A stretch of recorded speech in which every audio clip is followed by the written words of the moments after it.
Hi, I'm Becca and welcome to my channel. Today I'm just going to talk to you about how I catalogue and store all of my stamps, dies and embossing folders. Now, I've mentioned before on some videos that I've been paper crafting for 20 plus years now. So my stash has built up quite a lot over the years. And trying to find something can take quite a long time. So I've decided to catalogue and record all of my stamps so that it's easier for me to find something. So that's just basically what I'm going to talk you through today.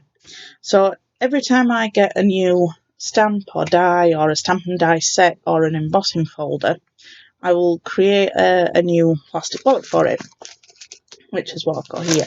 Now this one's just a plain stamping set.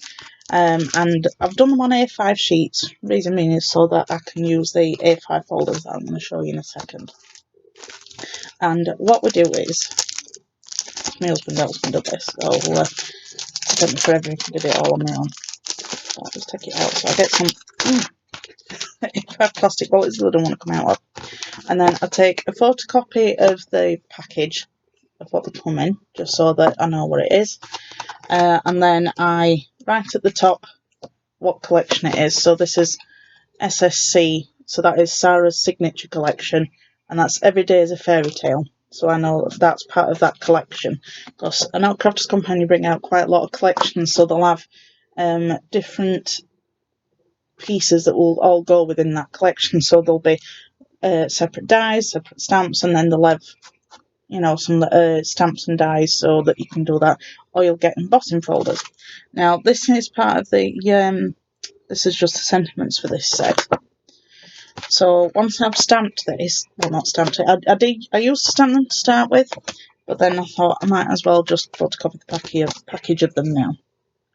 And so I'll do two packets side by side, and then I'll do two copies of it. So one copy will go in here, which I will laminate, and then on the back, I'll generally put in the way that it's stuck to, because they come on like acetate in the packet.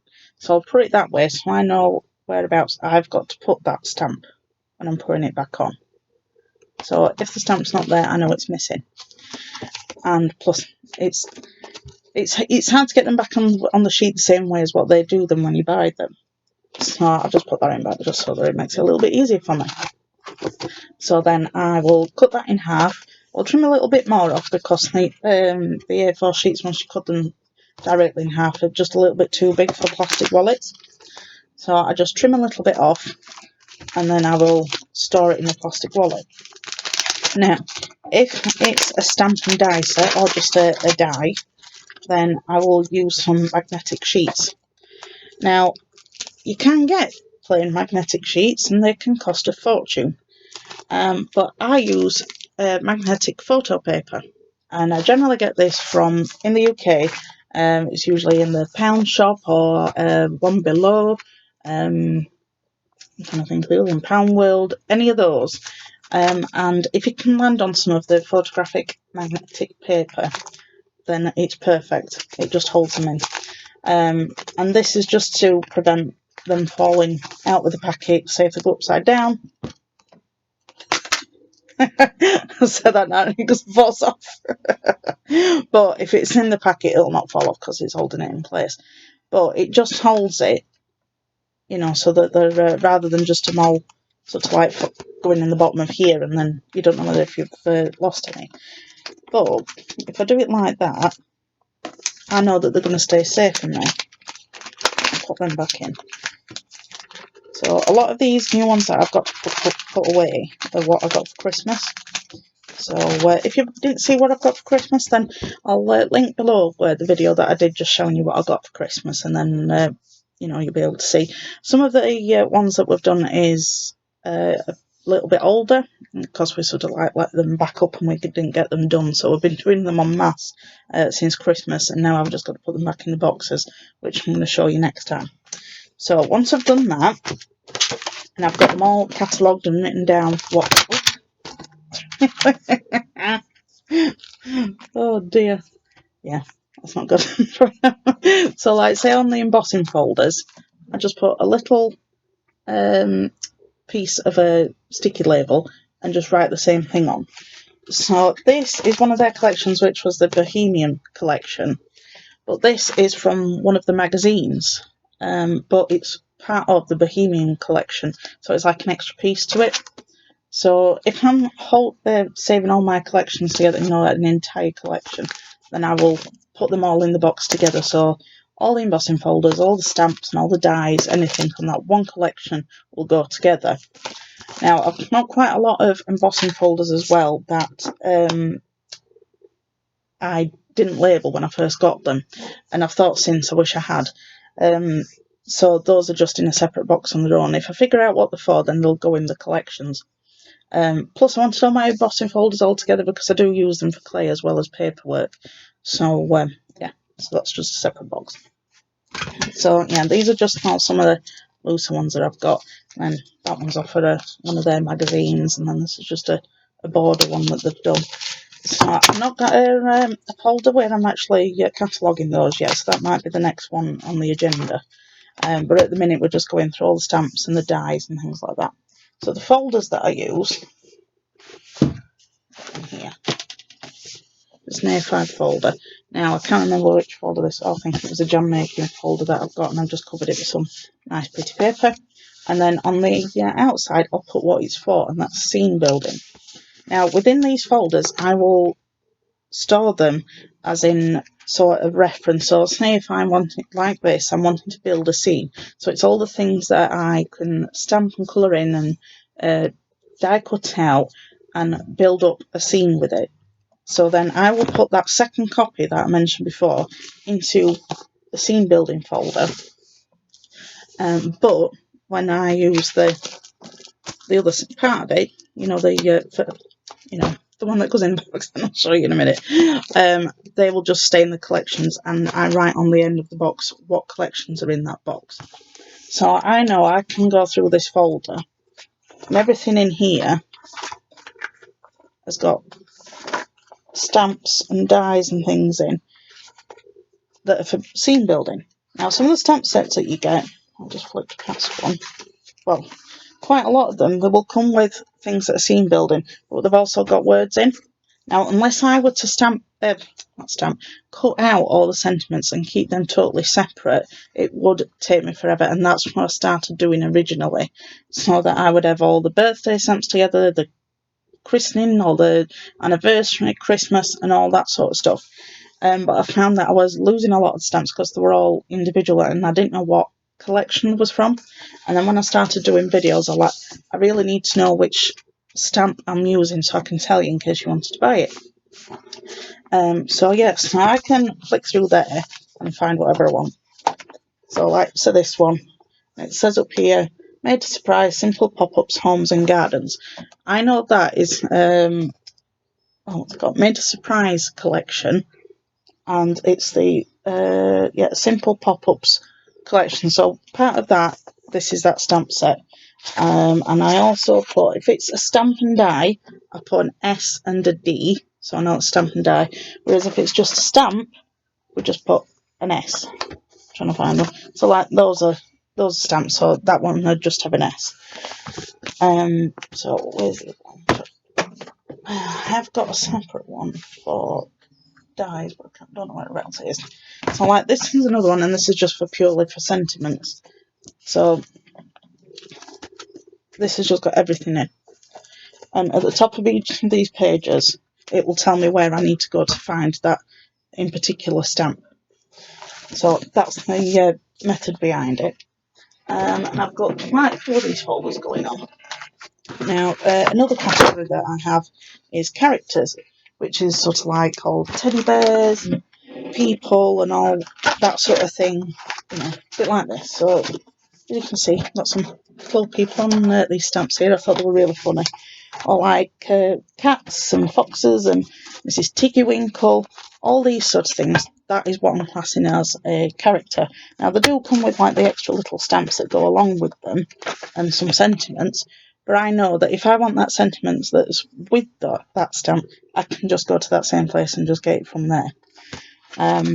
So yeah, but these folders don't hold all that much. As you can see, it's quite a small folder really. So once I've filled one folder, I will start a second one. Where's it going? Oh, there we go. So that's characters book 1.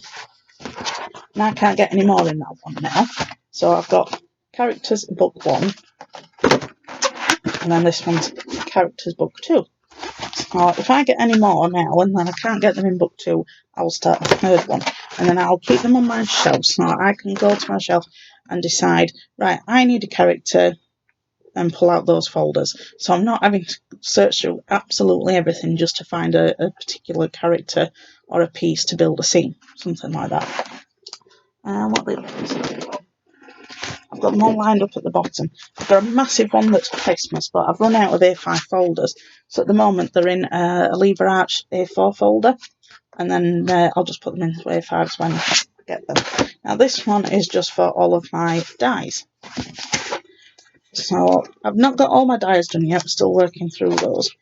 But this will show me which ones I've got. So I know that's part of that collection to make some mini memory books, I think it is. Yeah, mini memory books, and that's like the index pages for it. Or it's like I know that those nesting dies are there that I can use for making toppers and things like that. So that's the whole reason behind it. So I know that if I say I'm wanting, I don't know, square topper dies or whatever, I can look through here, find whereabouts which box my squares is in, and then go and get it from that particular box. So what's the other two? And these are flowers. I've got quite a lot of flowers. And then I've got masculine. So this one, finding nice masculine stamps can be a little bit difficult. So whenever I see some nice ones, I will get them. Because I find men really hard to make the cards for. Because like us ladies, we like to have flowers and bows and, you know, different things like that. Whereas men, it's like what can you put on? It's like DIY or sports or something like that. So within this one, it's got a few different categories in. So I've got masculine at the front. I've got a masculine character, so he's in there. And then the next section I've got is mandalas and tea bag folding stamps that like this. And then I've got a section for Halloween, which I've not got too much of, but I'm slowly building up on that. And then I've got Oriental, which is this sort of thing. So in this folder, if that gets too full of one particular type, then I will start a separate folder just for that one particular category. That's it. The word was going from me then. So yeah. So what I'm going to do now is I'm going to go and show you my boxes and how I write on the side of them what I put, and then I'll talk to you in just a second. Right, so these are some of my boxes, and I have on the outside edge the different ones that are in it. Now, I've got a few boxes that have not got them on, but I know that these ones are Christmas. I know that I can just pull those ones out and it's all Christmas. But say in this box, in one side of the box, I've just got sentiment, so that's why that's there on its own. So that'll be all this side. Then on the opposite side of it, I've got all these ones here. So I know that if I'm looking for building dies or favourite boxes or anything that's listed here, I know I can pull out that box and they'll be in there. So it's the same with any of these. Now this is the same thing that I put on the top of the sheet when we're doing them. So CC's Crafter's Companion, NG's Nature's Garden, SSC's Sarah's Signature Collection, and then any others I've just put the full name towards them. So, and then I've got them going on in here. And then I've got, oh, sorry, I didn't show you that one. And then that one, I've still got the one to put on the outside. And this is my box of embossing folders. So, as you can see, just about, oh, knocking something off now. I've got quite a lot of them to go through and see if I can find out where they go from. So, just pull one of these boxes out and then you can see how I do it. And that falls over. Never mind. So to keep them separate into their categories, I have these little dividers I make, and then I just write at the top what it is or what section it is. So like frames and nesting dies, so these are the ones that we're talking about. If I'm looking for them, I know they're all together there. And on this side, these are all the Crafter's Companion subscription boxes that I've got. So that one's the Quilling, and what was that one? Well, that's Build a Scene box. And I also put what box number it was when it came out, so I know which one it was. So say if I'm doing a video or I'm doing a project and somebody asks me something, I can easily refer back to these and I can say it's from this collection, this company, and then you can go and get them yourself if that's what you're wanting. So like this is the Crafter's Companion Year of Craft, but obviously that's a load of flowers, so that will be in the flowers folder, but it's part of the Year of Craft collection. So I hope this is making sense. If it's not, you can ask me questions in the bottom. So I'm going to go back to my desk and I'll say bye to you there. Right, so I'm back here now. I hope that's all made some sense to you and it's not all confusing. But if you've got any questions, pop them in the comments. I'm happy to answer them, as I always am with any video that I do. The boxes that I use are from IKEA. I can't remember how much they are. I think probably about £3 or £4 a box, something like that. And I got that particular size because one, they fit within the cubes that I have, which again are from IKEA, but you can get them from B&Q as well if you're in the UK. I'm trying to think what the other ones are. Yeah, so I've got the box anyway. If you can't find the white cardboard ones, they do. I think B&Q do them. I can't remember whether if IKEA do them, but they're like a really sturdy plastic style. But you might have different space of where you want to store yours, but I'm just showing you how I do it, and if it helps you to be able to go through your stash a little bit easier, then I'm happy with that. So like I said, if you've got any questions, pop them in the comments. I'm happy to answer them. If you like the video, give me a thumbs up, that'd be appreciated. And if you've not subscribed, if you consider subscribing, that'd be appreciated too. And if you do, click that notifications bell and you'll never miss a video when I upload one. So thanks for watching and I'll see you next time. Bye.